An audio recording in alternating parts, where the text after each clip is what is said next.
สอง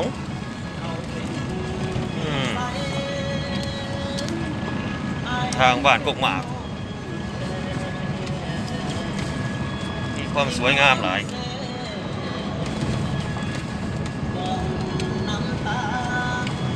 ไปพุ่นเด้อชายแดนบุรพาพุ่นแหละมื้อนี้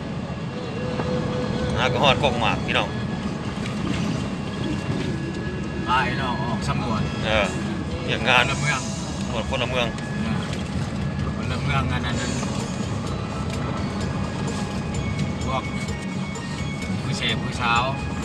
ที่ยังบ่ทันเป็นสำนกพัวตัวเลขแม่เพิ่นเก็บสปอนวัดนี่แหละเก็บสปอนวัดแทนต้องให้ออกสำรวจพวกเฮาเพื่อความเป็นระเบียบเรียบร้อยว่าซั่นยังเดียวเลยเอาพัฒนาเนาะมีจุดยากอยู่เป็นบางบ่อนแต่ก็บ่ถึงขันยากหลาย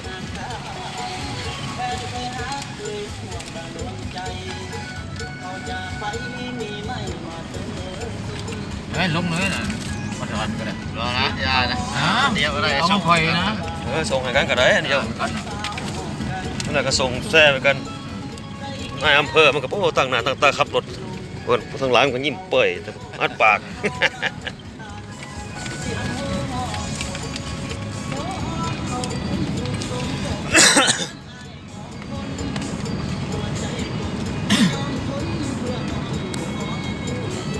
จุดก็จุดบ้านปุ่มชายแดนบุรพากับมีลาบุรีกับเมืองมีละบ้านยังก็บ้านลูกปุ๋มบ้านลูกปุ๋ม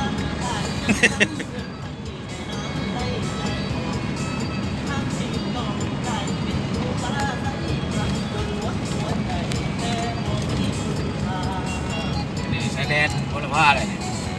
กองยามเขานี่ด่านชายแดนเนาะ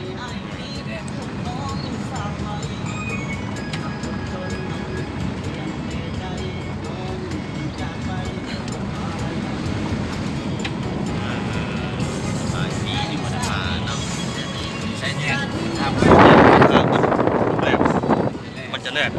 ปทำหน่วยห้องทองหลวงก็ไปได้ออกสนามประเคนได้ต่าง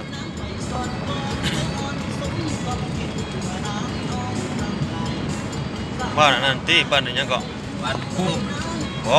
แยกไปนะบ้านจะแลกบ้านกลางหอดก่อนบ้านหน้าหอดก่อนนะบ้านยังก็ลืมสื่อเคยไปอยู่ทางบ้านนอกบ้านนาเนาะที่นี่แหละเพื่อนชาติกัน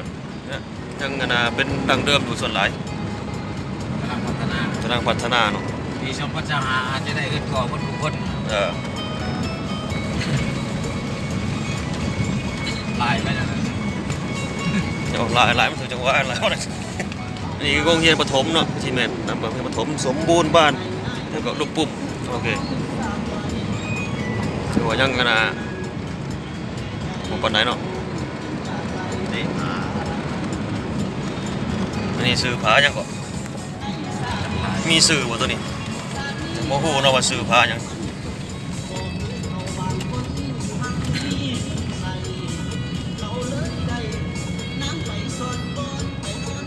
ทางน้อยอยู่แต่ว่าสะดวกเนาะพี่น้องเป็นทางแดงแต่ว่าบ่มีคุ้ม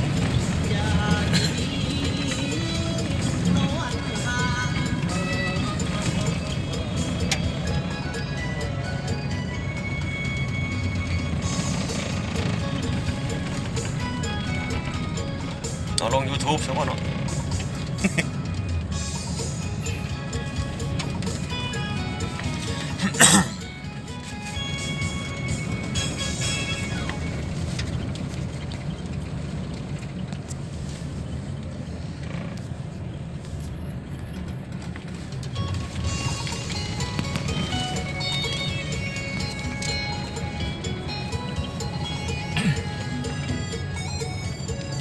ทางแยกไปบ่อเล็กเนี่ยขึ้นบ่อเล็กเนาะหรือว่ามีสื่อเสียงดังๆตอนนั้นแต่ตอนนี้ก็หยุดไปแล้ว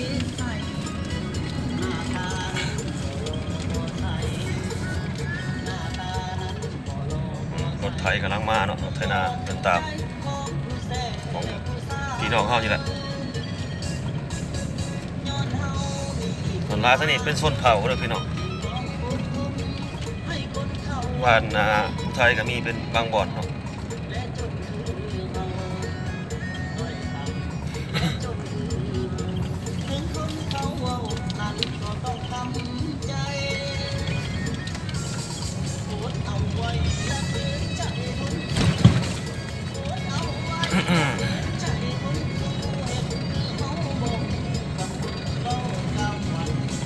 บ่ได้มาหลายปีพัฒนาขึ้นหลายเนาะ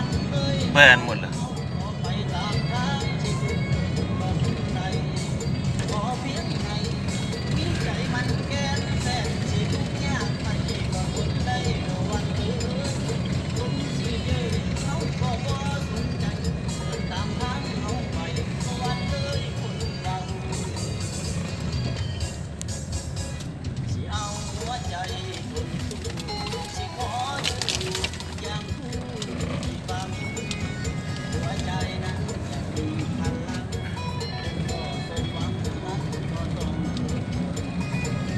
บ้านยังต้นนานี่มันสะอาด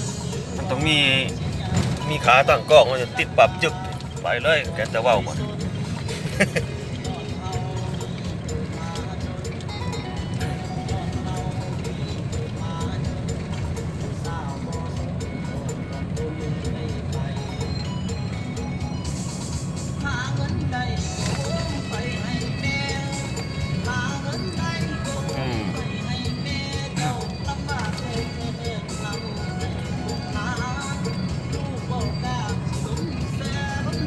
เดี๋ยวไปหอดเป้าหมายถ่ายเป็นรูปแบบเนาะ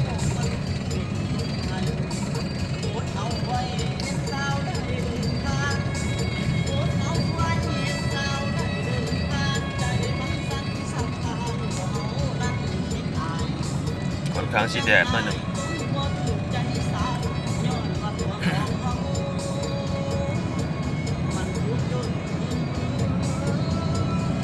โอ้ค่อนข้างงามหลาย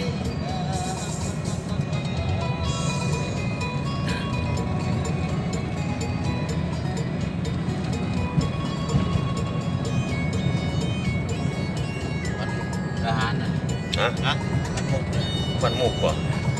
หอดปันหมูกกันเนาะพี่น้องยังห่างๆเนาะเพื่อนชาติเขาใหญ่เอามาทั้งอีตี้เนี่ย บ้านมันไหนบ้านเขาอยู่ใน มันเก่าเลยเผาเดี๋ยวบ้านเก่ามาเลย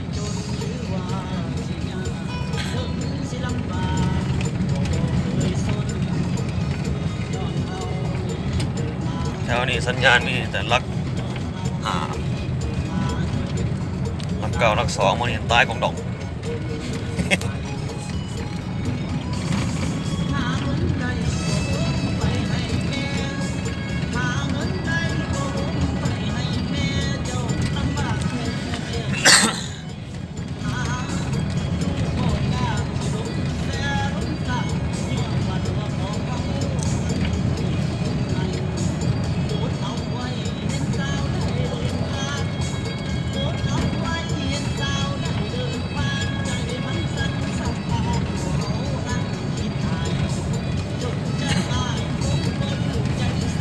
การชนนะเนาะ นะ การชนเนี่ย บ่ลงหลายลมมันแห้งพอลมเขานะพ่อโอเคนั่นแหละ การชน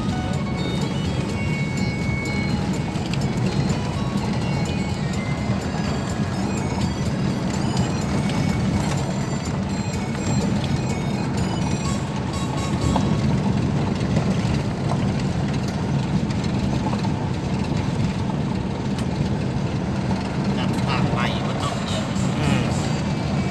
มาที่เก่ามันมีทางและสิ่งบริ แม่นแหละมาทางนั้นเลยทางเก็ดใหม่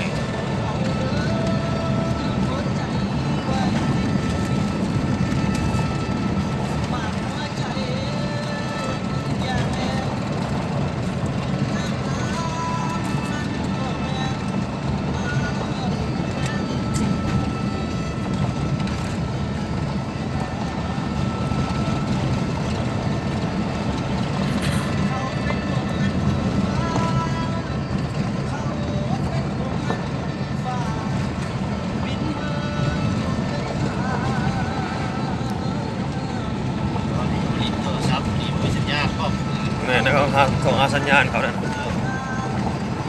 อยู่บนไหนมีก็เห็นเป็นจุ่มๆเนี่ยเขาเห็น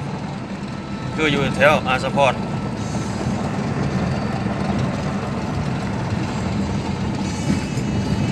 จากบ้านยังแสดงได้ยินนางว่าเอาลงเฟซมา ว่าแต่ แต่ว่าเมื่อเทียบนั้นมีแต่โรงเรียนประถมบอนเดียวมีสัญญาณ บ่ได้ซื้อไวไฟบ่ได้ นะ บ่ได้ใช้ไวไฟ ไฟมันก็บ่ได้ เดี๋ยวบ่ได้ก็ยังเก็บไฟให้มันดึงมายังได้อยู่มันตั้งเด้อ คนละมักจุ่มไปเล่นอยู่ในบ่อนนั้นโรงเรียนประถมอ่ะเฉพาะบ้านเขาอันสไปบ่อนวงลินแล้วก็ไปเล่นอยู่หั่นละอ้าว เป็นกลุ่มเลย มีในหันสัญญาณมีบ่อนเดียวยังได้ ก็ไปตั้งแล้วเนาะ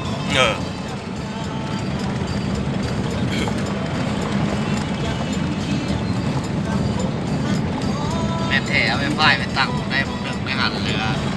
ลายบัตรหันเลยใช่มั้ยนั้น แม่นแหละ บ้านจังนี้ ป้ายบ้านเนาะ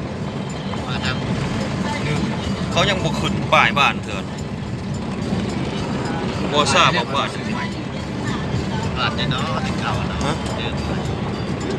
บ้านเก่าเนี่ยมันพกบ้านเข้าตัว บ้าน ต้องปักงวงมะขามใหญ่หมด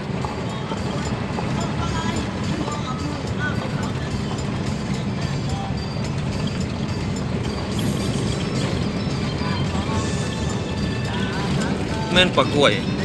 แม่ แม่นบ่ เบิ่งฝ่ายของเกียรติอันนี้ ไปโรงเรียนเอาโอ้โรงเรียนกำลังเฮ็ดใหม่เด้อ บ้านน่าจะรอด นาสลอด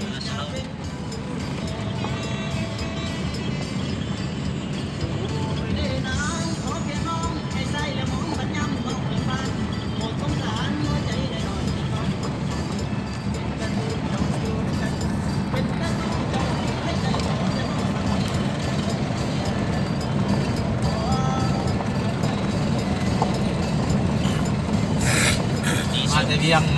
ตัดมาทันทีเลยดีเสือพบมาอยู่คนละทีกับทางเนาะใส่หัว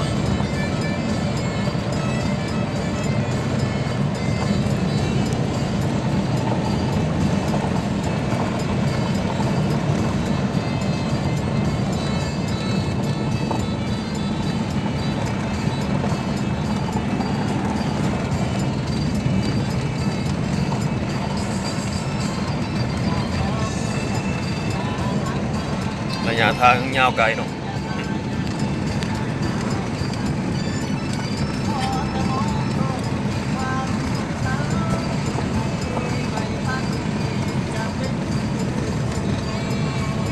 โอเคใหม่มายัดข้าวยังชิงไปรอบแล้วยังข้ามอยู่แถวนี้เนาะธรรมชาติ ผาแสนงาม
บ้านห่างเบาหวานอย่างหลาย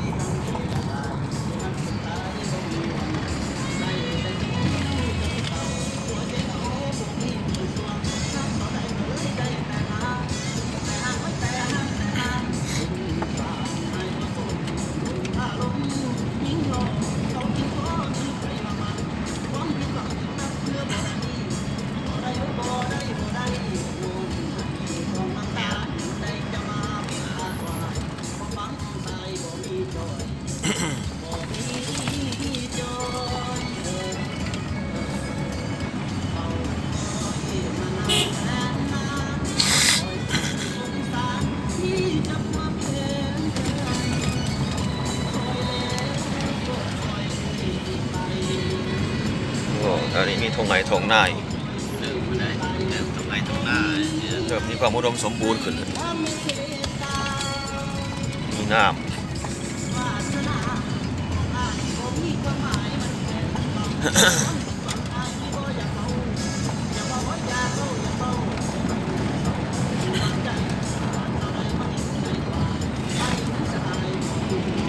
อืม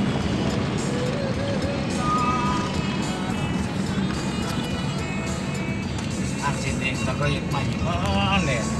ใช่คนว่าทางนี้เนาะมันไปบนพาปีก็เห็นได้ใหม่เห็นป่ะนะปีก็เห็นได้ใหม่เห็นป่ะปีก็เห็นใหม่ บอก เรีย ว่า บนี่หลุดมาโล เออแหลนทางและทางแบบ กับทำกุญยาง เออ นี่มันป่วย เออที่น่ะมันปักไว้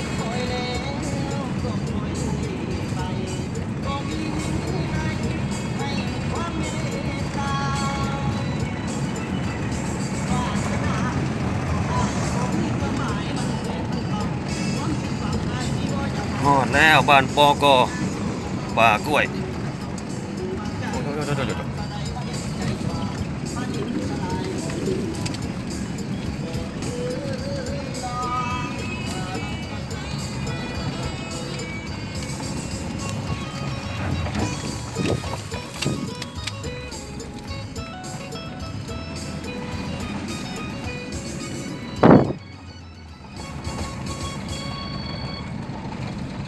หมูเห็นก็กล้วยจะกก ป่ากล้วย เราจูไม่ใช่ป่วยเนาะ ไม่เห็นเลยว่าป่ากล้วย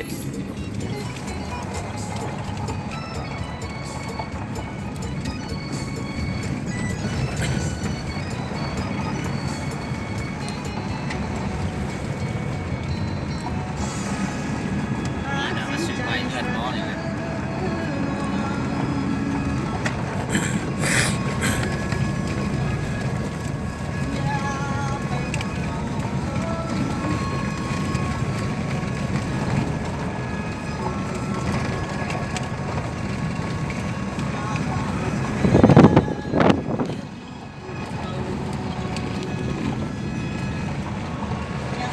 ซื้อไปก็ลังนี้ เออ ไม่อยู่มาตำรวจอันนั้นก็ว่าไล่มีผู้โทรหานะ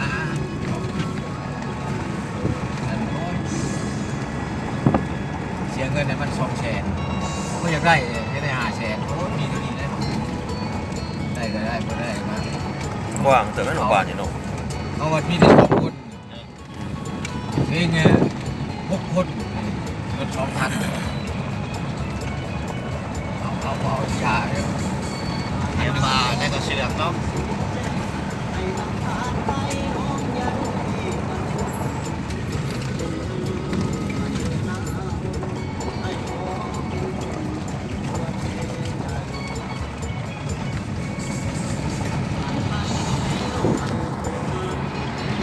โอ้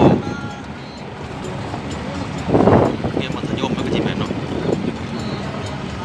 ระดับนี้มัธยมเลย มัน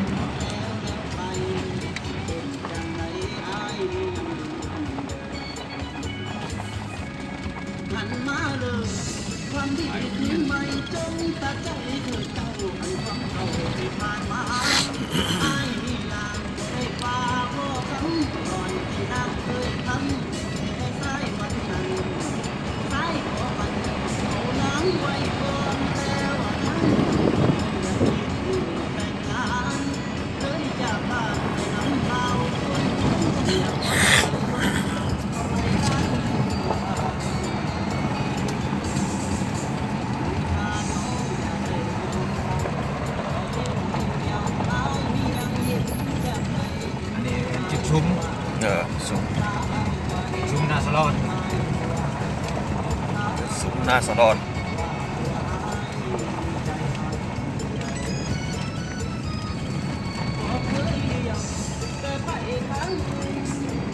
อืม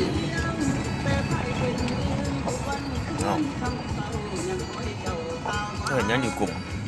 เป็นสม ไอ้ดอนเขาไปทางไหนดอนคุณบอก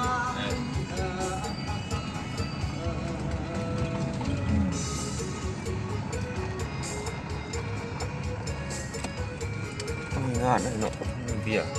เขาที่เขาใจมาแหวนอยู่นะ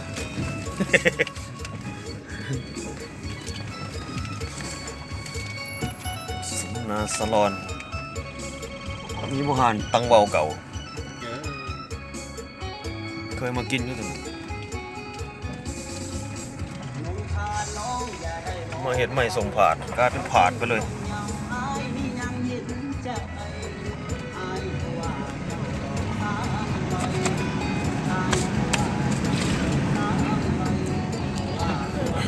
ชิ้นได้ยังบ่แล้วเขา มันโด่งมาแล้วเนาะ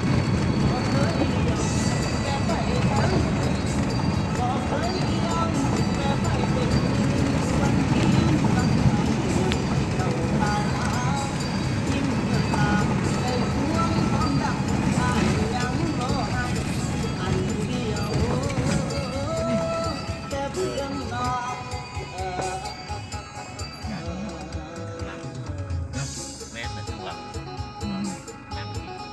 แม่นสวยมาดูหน่อย เห็นอยู่เนาะคือแบบเด็เอา